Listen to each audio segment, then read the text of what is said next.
Kemandirian industri pertahanan menjadi salah satu tujuan utama dibentuknya holding BUMN Defense ID.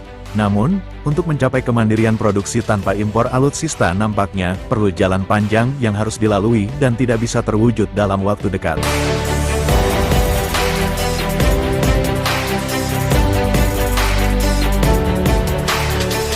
Direktur Utama Defense ID Bobi Rashidin menekankan, dalam mengejar kemandirian industri pertahanan, yang paling sulit adalah membangun sumber daya manusia dan penguasaan teknologinya.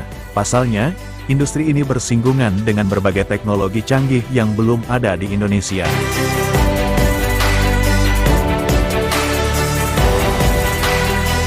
Bobi bilang bila melihat negara-negara maju kebanyakan industri pertahanannya sudah jauh lebih duluan hadir dan melakukan pengembangan dibandingkan industri pertahanan di Indonesia.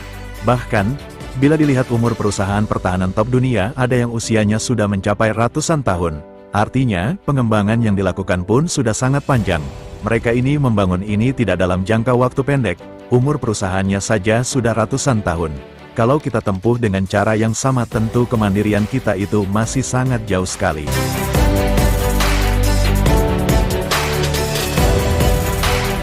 Maka dari itu kita harus banyak melakukan kerjasama penelitian dan transfer teknologi, dengan berbagai pabrikan pertahanan yang sudah matang untuk mengejar ketertinggalan itu, kita tentu tak bisa sendiri, kita harus benchmarking, transfer of technology, lakukan partnership, inilah yang harus kita lakukan untuk mengejar ketertinggalan kita.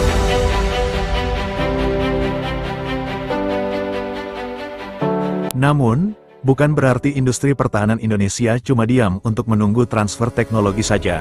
Bobi bilang Defense ID juga mulai mempercepat kemandirian produksi untuk beberapa hal yang sederhana. Misalnya saja, produksi massal senapan dan amunisi. Strategi ini disebut sebagai prioritasisasi, yaitu menggenjot produksi alat pertahanan yang memang sudah bisa dikuasai seluk-beluknya di dalam negeri. Kita lakukan yang paling basic dulu, seperti amunisi, senjata ringan, pistol, senapan, senjata serbu, kemudian senapan runduk untuk sniper. Itu hal yang sangat basic sekali. Mulai dari penyiapan eksplosif material, atau warhead, hulu ledaknya, kemudian siapkan amunisi dan senjata ringan. Ini paling basic. Pada saat ini kita lumayan mandiri di sana, ungkap Bobi.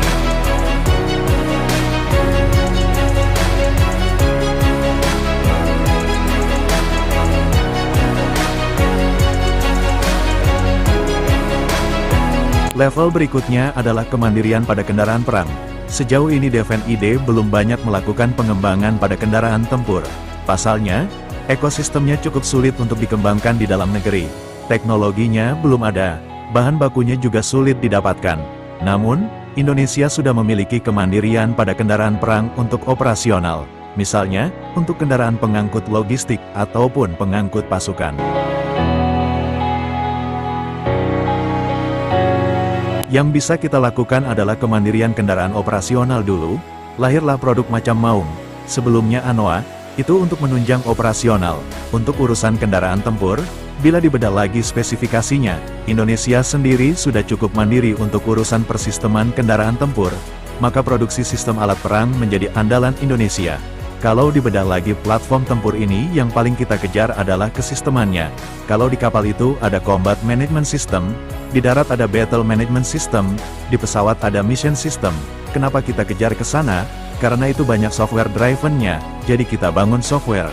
Meskipun hardware masih kita impor, sensor kita impor, komputernya kita impor, tapi at least kita ada kemandirian bangun software.